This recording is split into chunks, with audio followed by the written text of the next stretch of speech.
Je vous souhaite la bienvenue dans En cas de tracas. Ici, on parle d'alimentation émotionnelle, sans détour, sans tabou et toujours avec nuance. Je suis Julie Rojon, votre hôte, formatrice, autrice et spécialiste de cette thématique complexe. Ce podcast, je l'ai créé pour toutes celles et ceux qui veulent comprendre ce qui se joue dans leur rapport à la nourriture et aussi pour les pros qui les accompagnent. Parce que derrière ce que l'on mange, il y a ce qu'on ressent, il y a ce qu'on vit. Manger est un langage, apprenons à le décoder ensemble. Il y a des histoires que le corps raconte, bien avant que la bouche ne les prononce. Et parfois ce ne sont pas des grands traumas visibles, mais des blessures plus subtiles, des manques de sens, d'écoute, de sécurité intérieure, qui finissent par s'exprimer dans notre rapport à la nourriture. Aujourd'hui, je reçois Kitry Bertrou, thérapeute, accompagnante et fondatrice de Boulie Miracle. Kitry a accompagné des centaines de personnes confrontées à la boulimie, l'hyperphagie, les compulsions, l'alimentation émotionnelle. Et elle le fait avec une approche singulière, non pas en cherchant à corriger les comportements, mais en écoutant ce qu'ils révèlent du corps, du système nerveux et de l'histoire intérieure. Avec elle, on aurait pu aborder 1000 sujets autour de l'alimentation émotionnelle, le contrôle, les compulsions, la quête de sens dans le corps. Mais aujourd'hui, on a bien dû trancher. Alors on a choisi de creuser une question essentielle. Comment une perception traumatique, même non nommée, même invisible, peut-elle modeler notre rapport à l'alimentation?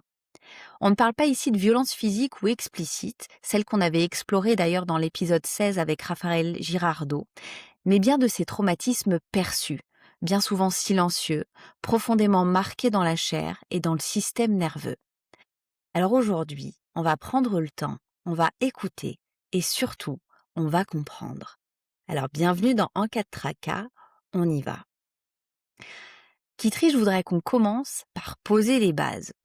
On associe souvent le mot traumatisme à des événements qui sont très violents, qui sont très visibles, hein. Moi, c'est ce que je perçois en cabinet, dans ma pratique, dans ma formation, alors qu'il existe d'autres types de traumas. Pourquoi tu parles de trauma perçu?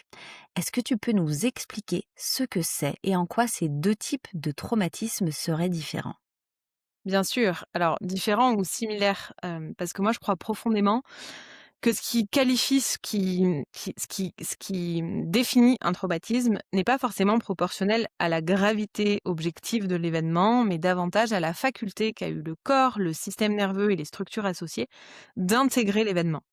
Et parfois, il y a une multitude de choses absolument anodines sur le papier, parce que souvent, quand on parle de trauma, on pense à accident, viol, violence. Or, en réalité, il y a tout un tas d'expériences dans le quotidien d'un humain depuis sa tendre enfance, qui viennent s'exprimer et qui vont être codées comme agréables ou désagréables, plus agréables, plus confortables que d'autres. Et à chaque fois qu'une expérience a été codée comme agréable, dans notre système nerveux, elle est encodée comme plus positive que négative. Et inversement, à chaque fois qu'on vit quelque chose de désagréable, cette expérience va être codée comme plus négative que positive. Et donc, c'est ce que j'appelle trauma perçu, parce que souvent les personnes viennent à moi en me disant: «Mais je ne comprends pas, pourquoi est-ce que je me retrouve dans cet état? Je compulse, et puis j'ai plusieurs addictions, et pourtant sur le papier tout va bien, ma vie est extraordinaire et j'ai eu une enfance plutôt normale». Et il y a souvent un immense décalage entre le vécu de la personne, la perception qu'elle a de son histoire objective et ce que le corps a engrammé.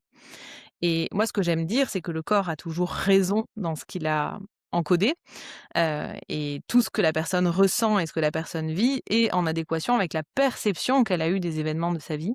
Même si objectivement, aujourd'hui, avec un regard d'adulte, elle trouve que tout va bien, c'est pas pour cela que le corps n'a pas encodé qu'il y a eu quelque chose de plus négatif que positif et que tout va bien, en fait. Parce que cette énergie, cette énergie traumatique, cette perception quelque part, tronquée de la réalité a un impact dans le quotidien de la personne, même si aujourd'hui le danger n'est plus ou ce qui avait été codé négatif n'est plus présent, à l'instant où la personne, nous consulte. Et quelle différence tu fais finalement entre la valence négative, qu'on va, mettre sur, une émotion, qu'on a vécue? Donc, je vis un événement, XY, il y a un retentissement, sur moi en fonction de mon filtre de la réalité, donc de ma personnalité. Je vais mettre une valence négative sur ce qui s'est passé, mon émotion va être forte. À quel moment on passe dans un traumatisme perçu? À partir du moment où les structures du corps ne peuvent pas intégré à la fois sur le plan cognitif, ça semble évident à tout le monde, mais aussi sur le plan émotionnel. On n'est pas tous égaux face à notre faculté à être présent dans son corps, à être connecté à ce qui se passe dans son corps. Et ce qui va se passer, c'est que lorsqu'on vit une expérience qu'on code comme étant plus négative que positive, notre système nerveux s'active, se met en mode danger, en mode alerte. On va ressentir, toute une cascade d'éléments, dont une cascade émotionnelle. Donc une émotion, pour, ceux qui nous écoutent, c'est un ressenti corporel associé à un processus cognitif, et cette émotion, notamment la partie qu'on appelle l'affect, qui est, le ressenti corporel, bah, on peut être dans une incapacité totale à le vivre dans le corps à ce moment-là, et donc cette énergie émotionnelle reste latente au niveau du corps. Parce qu'on n'est pas en mesure à ce moment-là, pour différentes raisons, de traverser cet inconfort. Et donc finalement, il y a une valence qui est négative, mais la valence négative ou l'émotion qui peut être désagréable pourrait très bien être digérée et être extériorisée. Là, en Exactement, l'occurrence, c'est une émotion qui n'est pas extériorisée, qui n'est pas digérée et qui va rester coincée dans le corps et probablement aussi dans le système limbique. Et là, exactement, on peut parler de trauma perçu. exactement.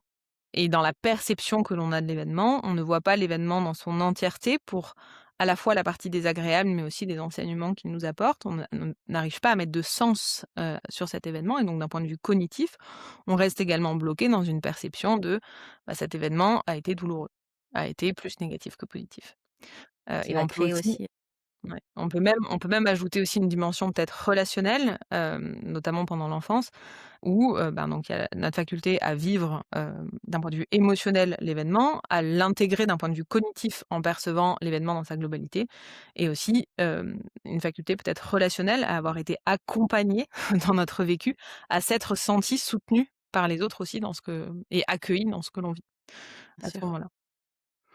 Et ce qui peut créer, si j'entends bien aussi des distorsions cognitives, donc des croyances Totalement, erronées, de la totalement. réalité et qui vont, générer un déséquilibre au niveau de nos perceptions, au niveau de la construction de notre personnalité qui peut conduire plus tard à avoir un déséquilibre vis-à-vis de l'alimentation.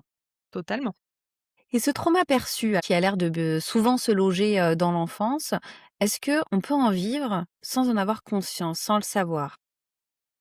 J'interromps très rapidement votre écoute pour vous annoncer que j'ai le plaisir de vous offrir 2 fiches pratiques pour soutenir la régulation du système nerveux, pour apaiser les états de stress ou de figement et restaurer un sentiment de sécurité, que ce soit pour vous ou pour vos accompagnements. Le lien est bien évidemment dans la description de cet épisode. Bonne écoute!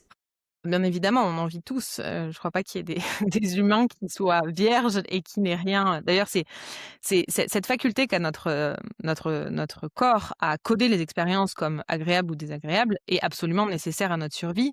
C'est vraiment notre partie archaïque, qui fonctionne comme ça, et c'est grâce à ce mode de fonctionnement de l'humain que l'espèce humaine a perduré dans le temps. Il y a aucun problème dans l'absolu avec ce mode de fonctionnement, et heureusement quelque part qu'on a tous codé qu'il y a des choses désagréables, des choses agréables pour se maintenir en vie. Maintenant, la difficulté survient lorsque, bah, on a codé que certaines choses étaient plus négatives que positives alors qu'elles sont absolument neutres, et qu'on se retrouve piégé dans l'instant présent, à sans cesse être dans la fuite, à sans cesse être dans la poursuite de plaisir, et dans la fuite de la douleur, sans pouvoir épouser, contraintes et bénéfices au même degré à chaque instant. Et c'est là qu'on se retrouve finalement piégé dans ces traumas perçus qui peuvent être des événements graves, mais aussi des événements absolument anodins sur le papier, Anodin. qui nous éloignent quelque part dans l'instant présent de ce qui est réellement important pour nous. Parce qu'on peut pas à la fois vivre une vie inspirée, inspirante en fonction de notre système de valeurs, et passer sa vie quelque part à poursuivre un plaisir illusoire et à fuir, un danger illusoire. Et comment est-ce que ça s'inscrit dans le corps? Puisque tu parlais du système nerveux et du fait que, ce traumatisme perçu reste figé, il se redéclenche, dans le présent et il va, parasiter, l'expression de soi et la façon dont on va vivre notre vie. Concrètement, comment est-ce que ça se passe dans le corps? Moi, c'est très simple, c'est comme si on avait, des petites lunettes qui, sans cesse étaient en train de screener notre expérience de vie, et de faire des rapprochements entre, bah, ce qu'on est en train de vivre dans l'instant présent et ce qui a été vécu, et codé par le passé. Le cerveau code de manière entre guillemets «séquentielle», c'est-à-dire que bon, je vais prendre un exemple extrême, mais c'est pour qu'on intègre la dynamique. Si je vis un accident dans une voiture rouge sous la pluie sur l'autoroute, il va peut-être suffire au présent qu'il y ait un seul élément, donc de la pluie, une autoroute ou une voiture, pour que mon système nerveux s'active et se rappelle qu'il y a eu quelque chose de négatif en lien avec un de ces éléments.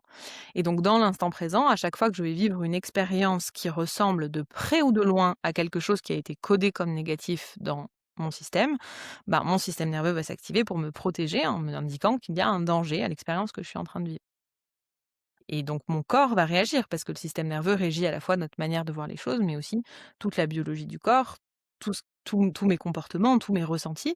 Et donc à l'instant où ben, cet état d'alerte est présent, je vais ressentir des choses dans mon corps qui vont avoir vocation à me distraire du négatif. Bien sûr. Et du coup, c'est là où on voit une stratégie d'adaptation qui arrive vis-à-vis de la nourriture, mais qui peut arriver aussi avec d'autres types, d'addictions puisqu'on va chercher un Exactement, effet, sédatif, anesthésiant, dans une substance externe. exactement. Et un effet de distraction en fait, au même titre qu'au moment du traumatisme, enfin perçu. On n'a pas été en mesure d'être dans son corps et d'intégrer dans le corps ce qui était en train de se manifester, bah, à chaque fois que, on revit quelque chose qui de près ou de loin ressemble à l'événement passé, codé négatif, bah, on va chercher à se distraire du corps et pour cela l'alimentation et d'autres substances et aussi d'autres stratégies comportementales. Il n'y a même pas que les substances, hein. On Bien met en sûr. place tout un tas de jeux de rôle, tout un tas de comportements, tout un tas de pour ne pas se confronter à la douleur. Pas se confronter à cet état d'être inconfortable que, nous impose finalement l'expérience qu'on est en train de vivre. Et de manière ça s'est fait, c'est vrai que je le précise, bien souvent de manière totalement, inconsciente, hein. C'est un Totalement. processus qui se déroule sans qu'on en ait, conscience. C'est vrai qu'en TCC, typiquement, là, quand je t'écoute, nous, c'est un point qu'on va aborder beaucoup avec un outil qui s'appelle la grille CK. On va aller voir à l'instant précis quand, typiquement, il y a une stratégie d'adaptation vis-à-vis de la nourriture où j'ai mangé ça ou ça pour, je sais pas pourquoi. En réalité, quand on va regarder, la scène, on s'aperçoit qu'il y a une perception de la réalité qui s'exprime à travers, des pensées automatiques qui sont très précises, que ce soit autour de la nourriture, autour de l'événement. On voit ce qui se passe aussi, au niveau émotionnel, au niveau du ressenti qui sont, parfois assez surprenants compte tenu de ce qu'on est en train de vivre. On se demande, finalement d'où ça vient et tout ça va enclencher un processus comportemental et si moi on va un petit peu plus loin et qu'on fait le lien entre l'émotion ressentie à ce moment-là et qu'on va chercher avec un pont d'affect, avec un lien vers le passé d'où elle vient. Souvent, on retombe justement sur un moment où on se dit: «Mais pourquoi en fait j'arrive dans cette» avec un système d'imagerie, «pourquoi est-ce que j'arrive dans ce lieu-là?» C'est extrêmement bizarre, j'ai 5 ans, je sais pas, je suis devant l'école et puis, mon parent est en retard de 30 secondes. Ça n'a aucun rapport avec ce que je suis en train de vivre, à l'instant présent et pour autant, pour mon système cognitif, émotionnel et mon système nerveux, il y a un lien qui est absolument direct. Et ce qui est extraordinaire aussi par rapport à ces traumas perçus et c'est souvent un point, qui m'est soulevé, c'est comment je vais faire les personnes viennent à moi en me disant: «Mais comment je vais pouvoir guérir?» alors que pour moi, dans mon histoire, tout va bien. Et ce qui est extraordinaire, c'est qu'on n'est pas forcément obligé de retrouver la racine de l'événement. Il y a 2 histoires, je crois, qu'on peut se raconter que ce qu'on vit aujourd'hui, c'est lié à notre passé, à notre histoire. On peut aussi se raconter que peut-être on porte déjà, en fait, ces perceptions tronquées, on porte déjà ces mémoires. Aujourd'hui, on parle beaucoup du transgénérationnel qui est étudié sur, je crois, 7 générations, enfin, j'ai plus le chiffre exact, mais qui est assez hallucinant. On porte l'histoire de De sa nos famille, aïeux. rien que ça, on porte l'histoire de sa famille, l'histoire de je sais pas, de sa grossesse, de son accouchement. On se souvient de rien. Généralement, on a très peu de personnes, on a des souvenirs de leur arrivée sur la planète et pour autant, on a été marqué par ces expériences-là. Et si on attendait quelque part de pouvoir revivre la scène racine, bah, ça serait compliqué parce qu'il y a plein de scènes qu'on ne retrouverait pas. Et ce qui est, je trouve assez fascinant, c'est qu'on peut se reprogrammer simplement dans le présent, en fait. Face à l'expérience qui se réactive, bien sûr que de mettre le doigt sur une scène, ça aide. Et de voir que c'est quelque chose qui se répète dans son quotidien, et depuis des années parce qu'en fait on revit les mêmes charges sans cesse, on est en boucle sur les mêmes sujets, ça aide, mais on peut aussi guérir au présent sans avoir nécessairement besoin De faire des liens d'identifier avec la le passé tout le temps. la racine, de faire des liens parce que parfois c'est juste pas possible en fait. On retrouve Sinon, pas on y passerait des années. Moi, souvent, ce que je dis, c'est que c'est intéressant sur des éléments, peut-être extrêmement répétitifs, où on peut mettre le doigt dessus, mais exactement. sinon, on va pas aller revisiter toutes les scènes depuis notre enfance. En plus, ça dépend de notre âge parce que potentiellement, après, on passe, 10, 20 ans, en thérapie et puis on en oublie de vivre notre vie. Et Exactement. justement sur le présent, sur le système nerveux, puisque toi tu travailles beaucoup avec le système nerveux, et on en entend beaucoup parler. On voit qu'une personne alterne souvent les personnes alternent souvent entre hyperactivation et hypoactivation. Est-ce que tu peux nous en dire plus là-dessus, sur ce système de fonctionnement? Ouais, ouais, complètement. Alors, bon, notre système nerveux, on en entend beaucoup parler en ce moment, c'est un peu une grande mode. Faut quand même pas oublier que la théorie polyvagale qui est très à la mode en ce moment, elle date quand même des années 90, donc c'est pas du tout récent.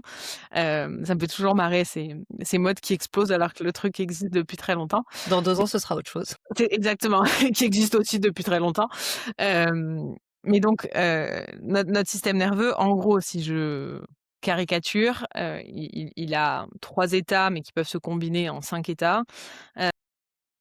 Il régit, je pense que la chose qui est importante à retenir, c'est qu'il régit à la fois la biologie de notre corps, nos comportements, notre perception du monde, notre partie aussi cognitive. C'est pour ça que tout à l'heure, quand tu parlais, des pensées automatiques et cetera, on ne pense jamais: «Tiens, je vais me transformer en éléphant vert». Les pensées automatiques que l'on a, elles sont en lien avec nos charges, elles sont en lien avec nos perceptions, elles sont en lien avec ce qui a été encodé, nos ressentis corporels aussi et nos comportements aussi. Tout est parfaitement intriqué et connecté et ce système nerveux régit notre réalité. Il peut se retrouver dans plusieurs états en fonction de ce qu'il perçoit.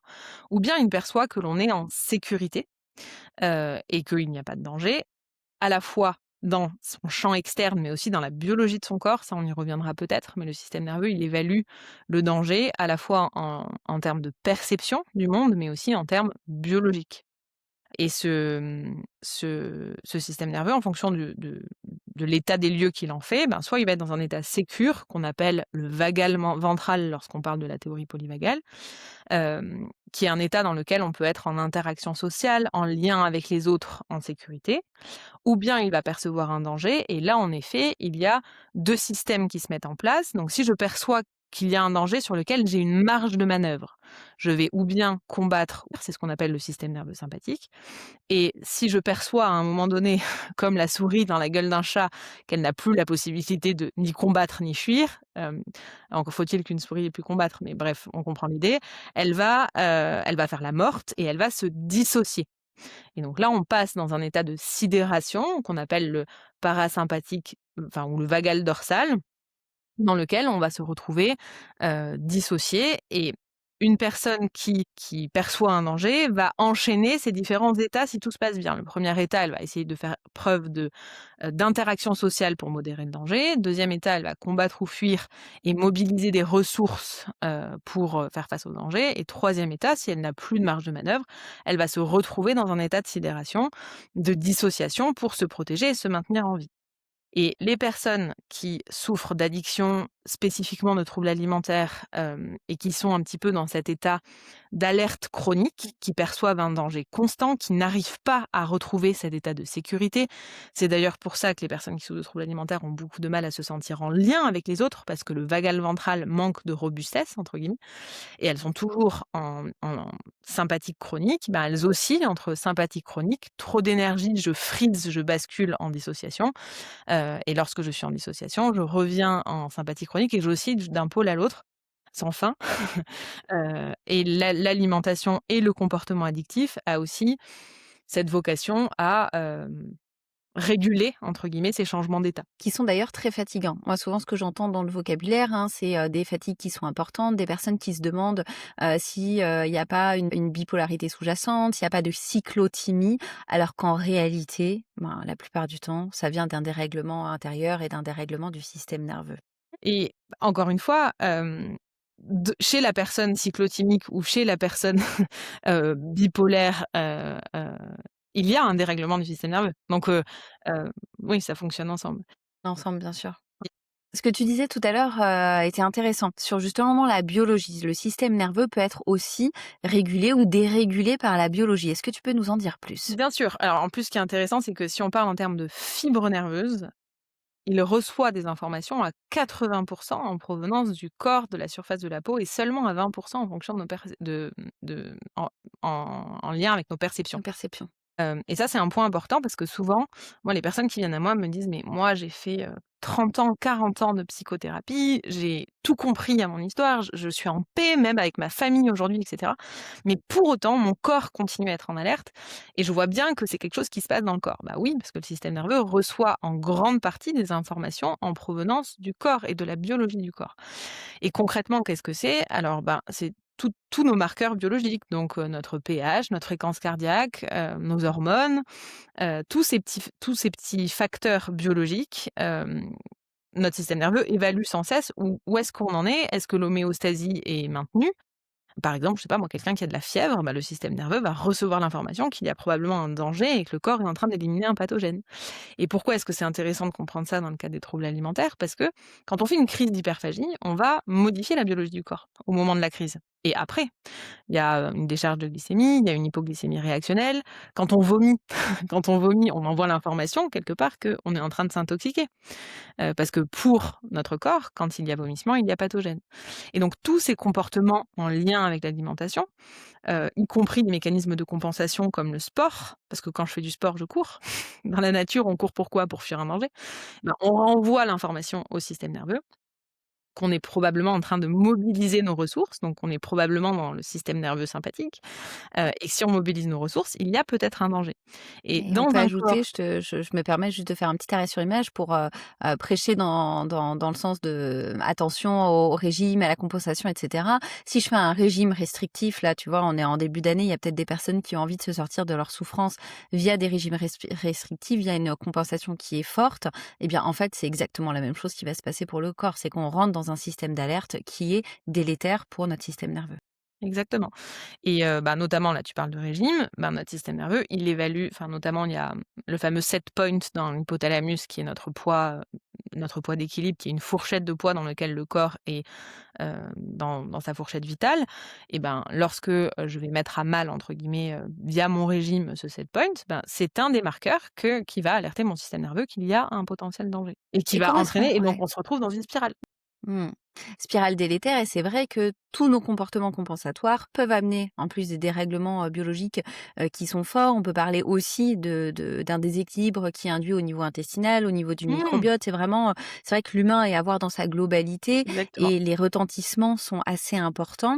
Alors, tu évoques que finalement la biologie joue pour 80 des interactions. Enfin, tu vois, si on modélise, hein, c'est encore une fois, Si on c'est un parle en chiffre, termes de c'est voilà. quantité de fibres nerveuses, oui, mais c'est un peu réducteur peut-être de le voir comme ça. On va réduire à on va dire que 50 de notre, système, les messages de notre système nerveux est induit par la biologie. Comment est-ce qu'on peut inverser cette tendance? Bah, en restaurant la biologie du corps et en prenant conscience de l'impact peut-être de nos comportements et de ce qu'on a mis en place pendant des années, pensant bien faire, a eu un impact en fait à ce niveau-là. C'est pas pour rien que, enfin, on va pas rentrer là dans le détail, c'est pas l'objet aujourd'hui, mais c'est pas pour rien qu'il y a des perturbations endocriniennes importantes chez les personnes qui souffrent de troubles alimentaires depuis plusieurs années. Et toutes ces ressources-là ont besoin d'être restaurées au même titre que nos perceptions tronquées, au même titre que nos perceptions de danger du monde extérieur, c'est tout aussi important. Heu et c'est souvent alors on voit enfin moi je reçois des personnes qui ont beaucoup creusé la partie, biologique, d'autres qui ont beaucoup creusé la partie perception, traumatique, et souvent on oublie de faire le pont entre les 2 et de voir que les 2 fonctionnent ensemble Ouais et et c'est avoir très intéressant. Mmh. Et c'est peut-être aussi le grand oublié aujourd'hui, des thérapies. Alors quand on va parler des thérapies qui sont actives, je parle pas des psychothérapies, par la parole qui vont, pas forcément, dénouer nos perceptions de la réalité. Mais si j'évoque, les TCC ou la thérapie ACT, enfin toutes les thérapies qui sont d'ailleurs aujourd'hui sur le devant de la scène, on va aller travailler tout l'aspect, de la construction de la personnalité, cognitif, émotionnel, comportemental, facteur de maintien. Donc, on agit vraiment dans le quotidien sur des aspects qui sont, très rationnels et pour autant, je trouve que le grand oublié est justement le système nerveux et tous les aspects de pleine présence, tous les aspects liés, à au système nerveux, à tout ce qu'on a pu aujourd'hui, somatiser. C'est important vraiment d'aller lier, toutes ces pièces du puzzle parce que, bah, sinon s'il en manque une, on est un peu sur les résidus, de l'hyperphagie, des troubles alimentaires, de la boulimie, de l'alimentation émotionnelle et on peine finalement, à s'en sortir. et s'il manque un rouage, la spirale peut continuer à s'auto-entretenir. Après, c'est vrai qu'on a ce qu'on appelle, des risques de rechute qui sont beaucoup plus importants. On peut se sentir bien pendant 6 mois, 1 an, 10 ans et à un moment donné, il y a quelque chose dans notre vie qui fait qu'on traverse, enfin, c'est le lot de la vie finalement, on traverse une adversité de plus et puis, tout ce système se remet en marche. Et tu as employé le mot rechute et c'est un mot sur lequel, je vais rebondir. On peut voir nos symptômes du coup, comme, quelque chose à abattre. On peut aussi les voir comme des GPS, des véritables, moi j'aime bien appeler ça un guide par les symptômes. Finalement, bah, tiens, j'avais plus de crise pendant 6 mois. Là, je redeviens obsédée par la taille de mon pantalon ou par la nourriture ou je refais une crise. Qu'est-ce que ça vient m'enseigner, en fait, ce signal d'alerte? Sur quoi est-ce que je suis en train d'être ramenée à l'équilibre, par ce comportement? Quelle perception est en train d'être ramenée à l'équilibre? Parce qu'en fait, dans nos comportements en lien avec l'alimentation, il y a bien sûr la dimension biologique, mais ça, je pense qu'elle est assez claire pour tout le monde. Bah, plus je me prive, plus je vais compulser sur ce sur quoi je me suis privée parce que mon corps cherche à maintenir cet équilibre. Mais il y a aussi une homéostasie dans nos perceptions. C'est-à-dire que si j'ai codé, par exemple, dans mon système éducatif que, pour être quelqu'un de positif, pour être quelqu'un de bien, je dois être quelqu'un d'actif, par exemple. Je sais que ça va parler beaucoup aux boulimiques ou aux hyperphages. Je dois être actif et être actif, c'est positif. On me l'a dit, je l'ai entendu à l'école, je l'ai entendu chez moi à plusieurs reprises. Ça m'a pas traumatisée en apparence, mais c'est quand même quelque chose que j'ai codé. Et ben, dans mon quotidien, je vais tout faire, du coup, consciemment et inconsciemment, pour être quelqu'un d'actif. Donc, je vais, travailler beaucoup, faire des to-do list, être très perfectionniste, être sur tous les fronts, être un peu la Wonder Woman. Mais sur ce plan-là aussi, il y a une forme d'homéostasie et inconsciemment, je vais créer la charge opposée pour revenir à l'équilibre. Ou bien je le fais de manière choisie et donc je me choisis des temps de repos, je choisis de voir qu'en fait ma personnalité à laquelle je suis attachée d'être quelqu'un d'actif, ben, je suis aussi passif, et je l'intègre consciemment dans mon quotidien. Ou bien je vais le subir et je vais le subir par un symptôme. La crise de boulimie, bah, quand je suis en train de faire une crise, je suis dans un état léthargique, donc je réintègre la léthargie. Le burn-out, par exemple, c'est un effondrement du corps qui, est allé dans une direction de tension trop longue et les ressources du corps n'ont pas pu faire face et donc je me retrouve dans un état d'effondrement, et j'ai aussi du coup, pour en revenir à ta question, de, mobilisation à immobilisation.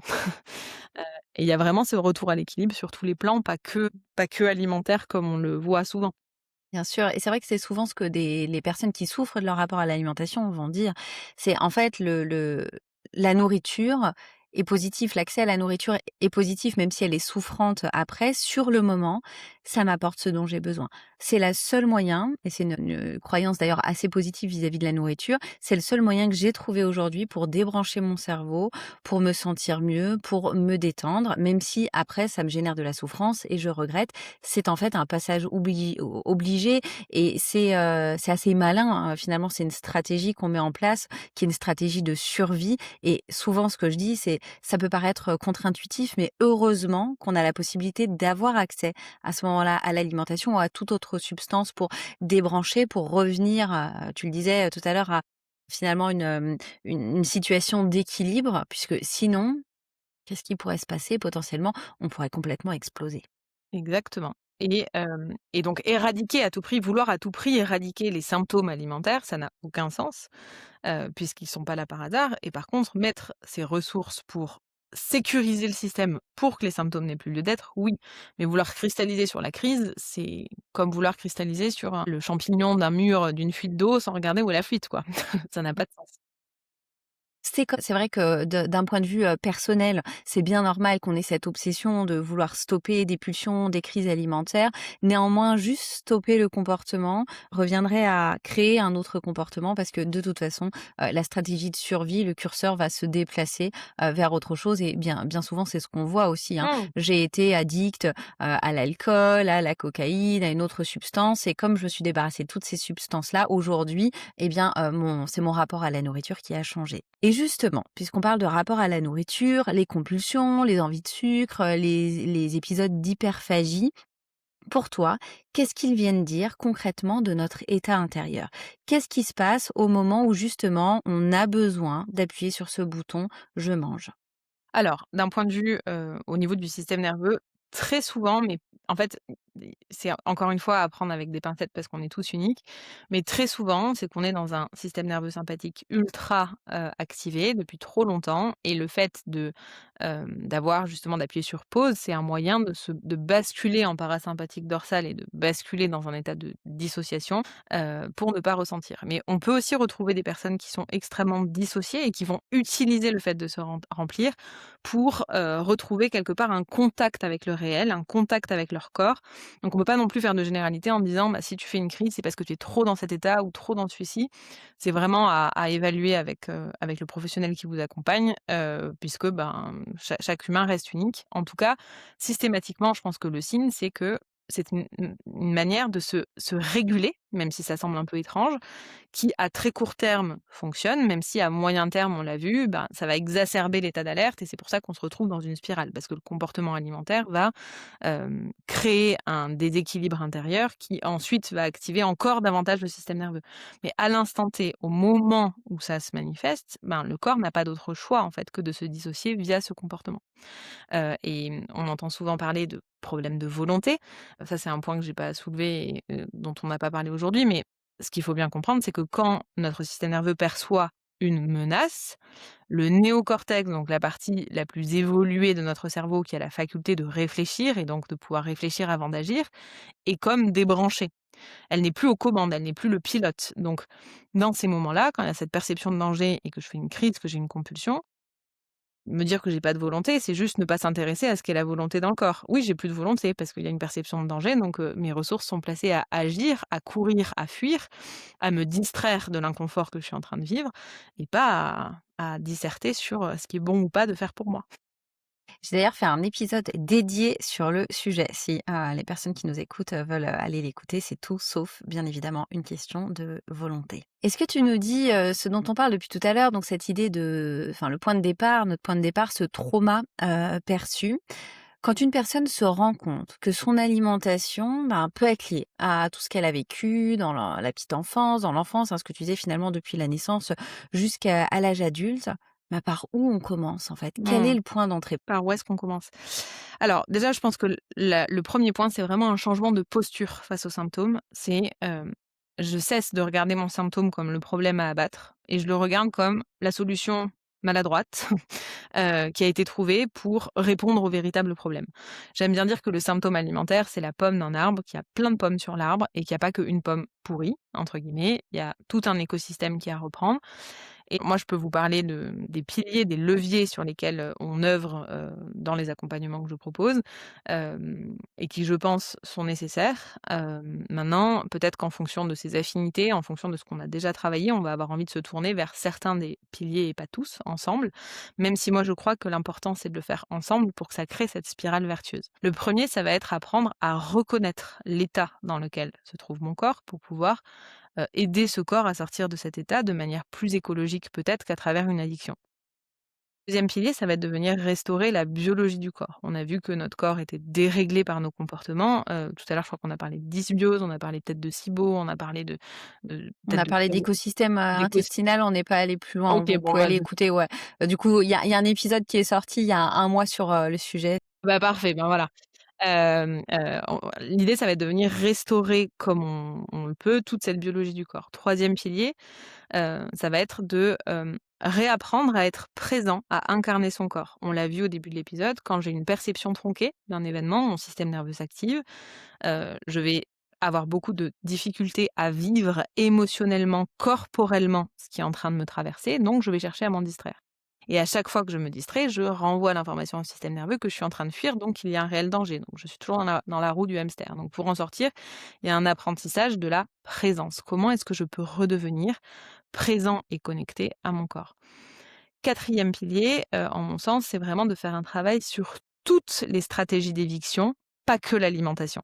Pour éviter justement ce que tu mentionnais tout à l'heure de: «J'ai été addict à l'alcool, à machin et puis aujourd'hui c'est la nourriture» et apprendre en fait à vivre avec, ben, les conditions de notre vie terrestre, et de l'inconfort dans Mmh. le corps. Et enfin le dernier pilier qui est en lien avec les perceptions et qui est indispensable, c'est de venir dissoudre la racine de nos traumatismes, en ayant une perception plus omnisciente de ce qui s'est passé, et revivre aussi dans le corps le traumatisme parce que, ben, cette énergie traumatique, elle est avant tout dans le corps, elle est pas que dans la tête.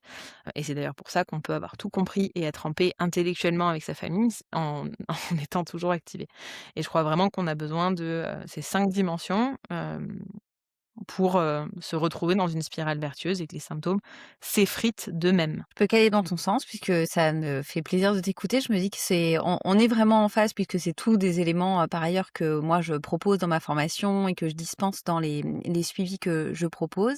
Et toi, avec ta pratique qui est quand même très ancrée, dans le corps et que je trouvais extrêmement pertinente, heu, si tu devais donner un outil, une petite pratique, qui pourrait être bénéfique pour toutes les personnes qui nous écoutent, laquelle tu donnerais?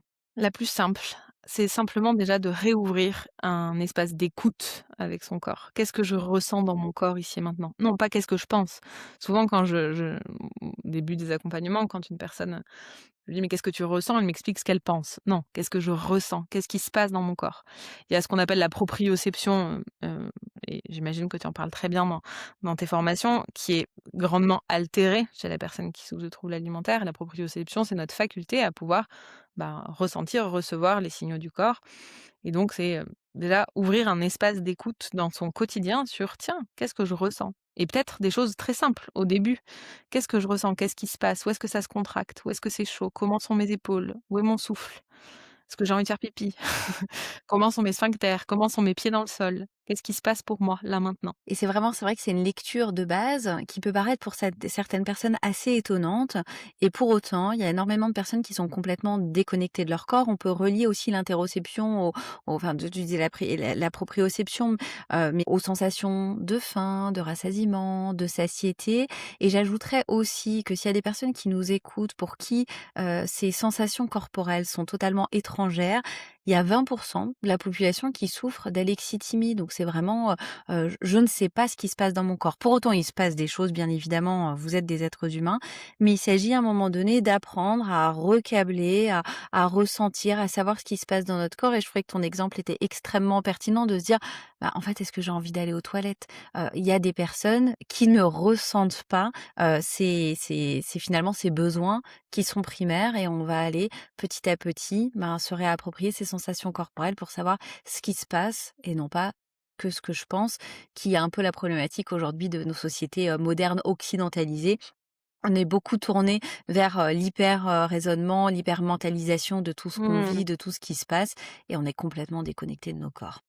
Et d'ailleurs, je parle de ces j'ai cité ces exemples très primaires, mais tout simplement parce qu'au départ, tant qu'il y a les troubles alimentaires, la faim, la satiété, on n'y a plus accès.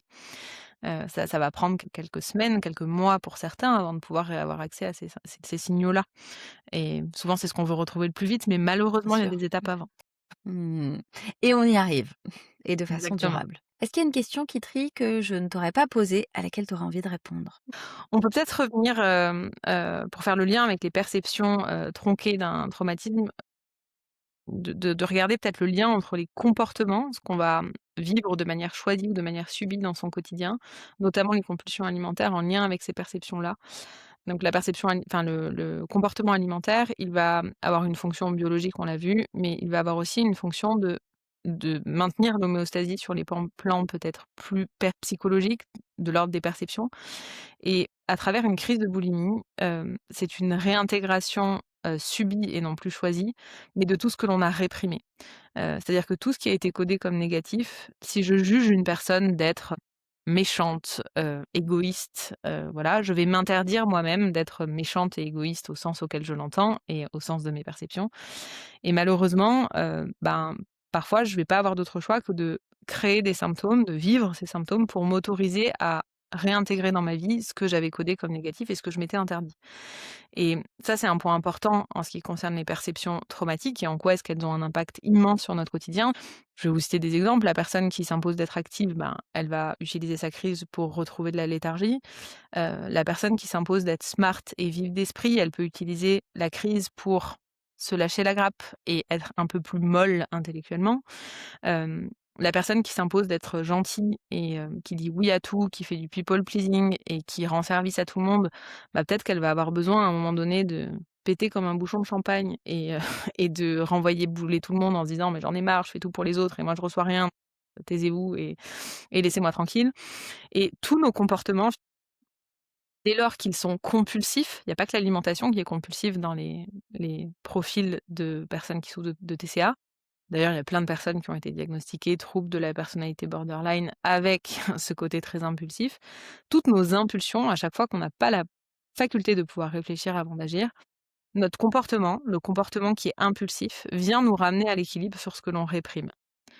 Et c'est en ce sens que nos perceptions sont enfermantes et dictent notre quotidien. C'est qu'on n'a jamais un comportement impulsif, qu'il soit avec l'alimentation ou ailleurs, par hasard. Nos pensées d'ailleurs peuvent être impulsives. Parfois on pense en boucle, de manière un peu automatique, sans avoir la main dessus. Il y a toujours un lien avec la charge et avec la charge de la perception, et ce lien avec la charge de la perception, est ramené à l'équilibre de manière subie. Et donc ces comportements, l'idée c'est de se demander, hem: «Qu'est-ce qu'ils me permettent de réintégrer, que je réprime dans mon quotidien? Et comment est-ce que je peux les réintégrer de manière plus écologique?» Finalement, c'est ce que tu disais au début de cette interview, c'est que le symptôme n'est qu'un indicateur et une des clés, c'est d'aller chercher, ce à quoi il nous sert, son aspect, dans tout son aspect positif, même si ça peut paraître un peu tiré par les cheveux pour des personnes qui souffrent réellement de leur rapport à l'alimentation. Parce que la réalité, c'est que le recours à la nourriture, à ce moment-là, est aidant et à quoi il nous sert et comment est-ce que on peut se servir de cet indicateur, de ce message pour réajuster notre façon de vivre et notre perception de la réalité. Exactement. En tout cas, je te remercie sincèrement, Kitry, pour, cet échange qui était, très agréable et qui nous rappelle, qu'aujourd'hui, on n'a pas besoin de drame, pour avoir mal. On n'a pas besoin d'avoir vécu des traumas avec des grands T, pour avoir mal, et ce qui n'a pas été validé, écouté, intégré, eh bien, en fait, le corps, lui, s'en souvient. Et parfois, manger devient une manière de survivre, une manière intelligente, de s'apaiser, de garder le contrôle quand tout le reste nous échappe. Mais ce n'est pas une fatalité. Il est possible de réapprendre la sécurité, de reconstruire un lien plus doux avec soi. Alors Kitry, merci encore pour ta clarté, ta douceur et la justesse de tes propos. Pour celles et ceux qui souhaitent continuer la conversation avec toi, où est-ce qu'on peut les rediriger? Alors, vous pouvez faire un petit tour sur mon site internet, donc www.boulimiracle.com. Bouli Miracle, c'est pas le miracle de la méthode, c'est vraiment le miracle des symptômes, vous l'aurez compris, qui n'arrivent pas par hasard. Et puis vous verrez, il y a pas mal de ressources offertes. Il y a des réunions, des petites conférences très régulières, que ce soit pour les professionnels ou pour les personnes qui souffrent, de troubles alimentaires, auxquelles vous pourrez venir participer et avoir accès à plein, plein de ressources. Je vous remercie sincèrement d'avoir écouté cet épisode d'En cas de tracas. Si vous êtes professionnel ou que vous êtes en projet de reconversion et que vous souhaitez aller plus loin, ma formation Accompagner et créer sa propre méthode en alimentation émotionnelle est là pour ça. Vous trouverez le lien dans les notes de l'épisode. Et si le contenu vous a parlé, pensez à le partager ou à laisser un avis. Je sais, ça peut être pompeux d'entendre ça à chaque fois, mais ça compte vraiment beaucoup pour faire passer le message et pour permettre à ce podcast d'acquérir de la visibilité. Alors je vous dis merci et à très vite dans un prochain épisode. Et d'ici là, prenez soin de vous.